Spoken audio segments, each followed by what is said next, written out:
Hi everyone, in front of me I've got HUAWEI Nova 11i and let me share with you how to clear the credentials on this device.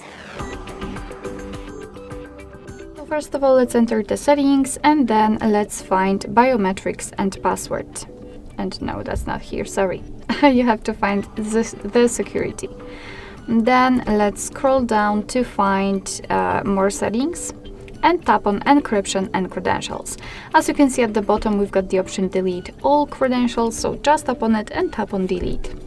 And as you can see, we've got the information that the credential storage has been erased successfully. Alright, so basically that's all. This is how to clear credentials in your HUAWEI Nova 11i.